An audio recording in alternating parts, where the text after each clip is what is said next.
Маданият, маалымат жана туризм министри Нуржигит Кадырбековдун 100 күн ичинде кылган иштери.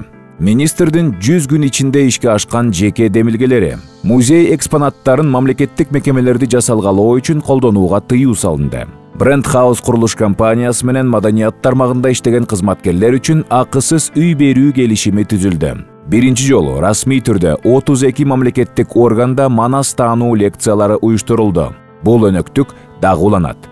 Алгачкы жолу республикалык жаш театр ишмерлеринин Жаратман 2020 форуму уюштурулуп, белгилүү актерлор жана режиссерлор тарабынан 7 облустагы театр кызматкерлери үчүн бир жумалык мастер-класстар жана сабактар өтүлдү.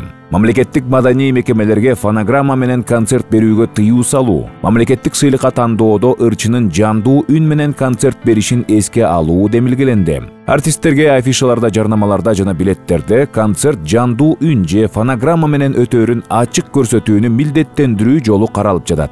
Социалдык тармактын колдонуучулары үчүн Кыргыз киносу Манас күнү, Адабият күнү боюнча онлайн билим сынактары өттү. Облустук медиа борборлордун кызматкерлери үчүн кесиптик сабаттуулугун жогорулатуу боюнча онлайн семинар уюштурулду. Музей адистеринин кесиптик билимин көтөрүү үчүн окутуу онлайн режиминде өттү. Туристтерди сапаттуу тейлөөгө окутуу максатында такси айдоочулары үчүн эл аралык этикет нормалары сабагы уюштурулду. Демөөрчүлөрдүн эсебинен Салт сериалы тартыла баштады. Кыргыз маданият ишмерлерин таанытуу максатында өзүңдү тааны долбоору старталды.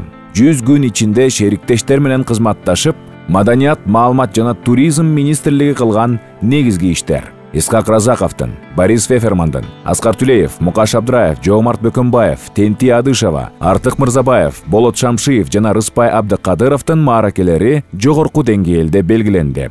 Узак мөөнөткө токтоп турган кинотеатрлардын иши жанданды. Манас күнү биринчи жолу Борбор шаарда эмес, региондо, Талас облусунда жогорку деңгээлде өткөрүлдү. Эмки жылда облустар арасында эстафета катары уланат. Президенттин милдетин аткаруучу Талант Мамытовдун колдоосу менен Шанхай кызматташтык уюму үчүн Кыргызстандын атынан онлайн концерт тартылды. Өкмөт башчысынын чечими менен Кыргыз улуттук драма театрынын ремонту үчүн 20 миллион сом бөлүндү. Дүйнөлүк банктан тартылган 3,5 миллион АКШ долларына Ысыкөлдө 5 туристтик сервистик борбор курууга жерлер аныкталды. Кыргызстандын туристтик мүмкүнчүлүктөрүн таанытуу максатында Түштүк Кореялык Секо жана Швейцариялык Хелветас уюмдары менен биргеликте имидждик роликтер тартылды. Аймактык музыкалык окуу жайларга 2 миллион 407 миң сомго Кытай Эл Республикасынын Кыргыз Республикасындагы элчилиги тарабынан акысыз музыкалык аспаптар таратылды.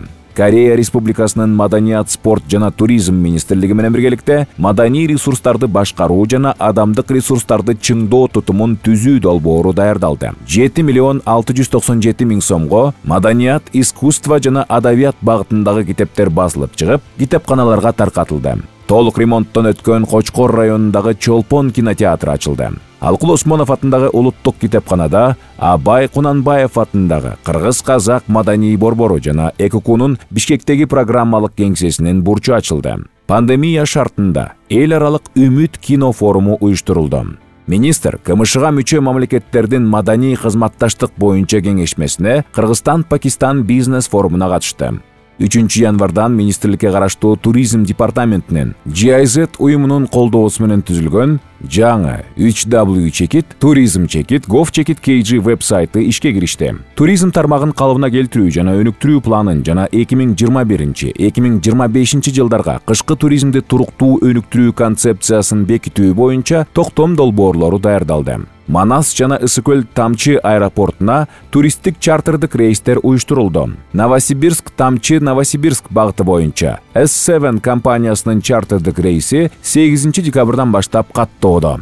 Япониялык Жайка жана германиялык GIZ уюмдарынын колдоосу менен Кыргызстандын туристтик 3D панорамалык картасы жана фотосу түзүлдү. Борбордук Азия өлкөлөрүнүн экономикалык кызматташтыгы алкагында Азия өнүктүрүү банкынын колдоосу менен 2030 жылга чейин туризмди өнүктүрүү боюнча стратегия иштелип чыгып бекитилди. 2020 жылдын 19 декабрында Чуңкурчак тоо лыжа базасында эл аралык шериктердин колдоосу менен 2020-2021 жылга Кыргыз Республикасында кышкы туризм сезонунун расмий ачылышы болуп өттү.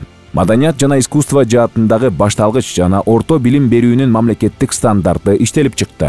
7 облустук китепкананын ар бирине 1 миллион 240 сомдук баалуу китептер ыйгарылды. Ушул иштердин аткарылышына себеп болгон ар бир инсанга жана долбоор демилгелерди колдоого алган Кыргыз өкмөтүнө чын дилден ыраазычылык билдиребиз. Кыргыз Республикасынын Маданият, маалымат жана туризм министрлигинин басма сөз кызматы.